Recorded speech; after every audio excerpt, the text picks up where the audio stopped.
Dictation अभ्यास के लिए हमारे चैनल को सब्सक्राइब करें। चलिए शुरू करते हैं।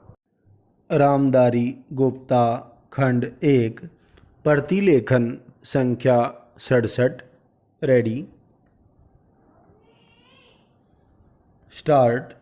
महोदय, आज हमारे तरीकों से और कार्य संचालन द्वारा परिवर्तन की दिशा में समाज के बढ़ने के उक्त क्रम पर संगठित रूप से प्रहार किए जा रहे हैं।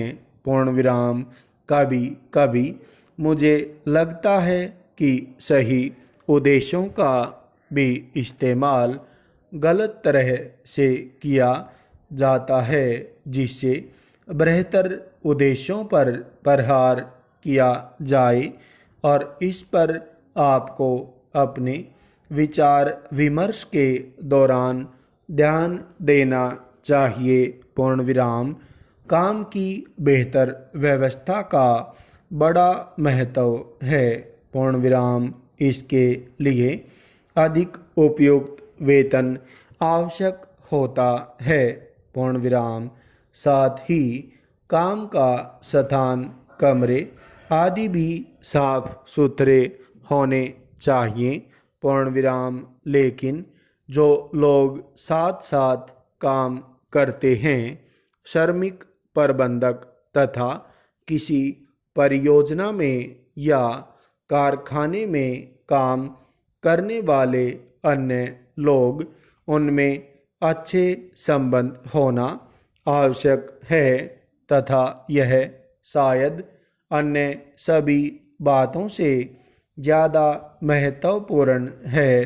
पूर्ण विराम। मुझे आशा है कि यह बैठक, ऐसी विचार गोष्ठियाँ और सम्मेलन इस प्रकार से काम के लिए बेहतर वातावरण को संभव बनाएगी। पूर्ण विराम। सरकार को काफ़ी कुछ करना है और वह करेगी भी। पूर्ण विराम। हालांकि आज हमारे यहाँ की स्थिति में ऐसा करना हमेशा ही सरल नहीं होता। पूर्ण विराम। यह कहना सरल है कि हम ऐसा करेंगे।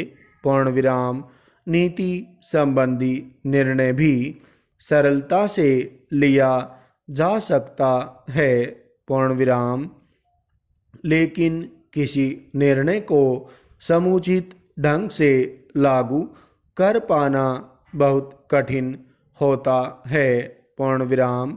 मैं यह बहाने की खोज के लिए नहीं कह रही हूँ, क्योंकि कठिनाइयाँ हों तो उन पर विजय पानी ही होती है, और हम ऐसा करने के लिए कृत संकल्प हैं। पूर्ण विराम। लेकिन आपको पता होना चाहिए कि अमुक कठिनाइयाँ हैं, और उन पर विजय पाने के लिए केवल इच्छा करने या वक्तव्य देने से काम नहीं चलता। पूर्ण विराम। इसके लिए स्थिति को समझना और दृढ़ निश्चय के साथ आगे बढ़ना होता है, चाहे रुकावटें कितनी ही बड़ी क्यों न हों, कठिनाइयाँ कैसी भी क्यों न हों। पूर्ण विराम। सरकार का यही संकल्प है। पूर्ण विराम। सार्वजनिक क्षेत्र को बहुत महत्वपूर्ण योगदान करना है। पूर्ण विराम। उसे यह काम अपनी उपलब्धियों द्वारा ही नहीं, बल्कि श्रमिकों की भागीदारी की भावना को अनुभव करते हुए करना है। पूर्ण विराम। मैं जानती हूँ कि आज यह भावना सभी श्रमिकों में नहीं है। पूर्ण विराम। मुझे यह भी पता है कि इसके लिए हमेशा उन्हें ही दोषी नहीं ठहराया जा सकता। पूर्ण विराम। हमने प्रयास ही नहीं किया है कि उन्हें ऐसा अनुभव होता रहे। पूर्ण विराम। मैं जानती हूँ कि प्रायः जो मजदूर किसी बांध के निर्माण में लगे हैं उन्हें पता ही नहीं होता कि बांध होता क्या है।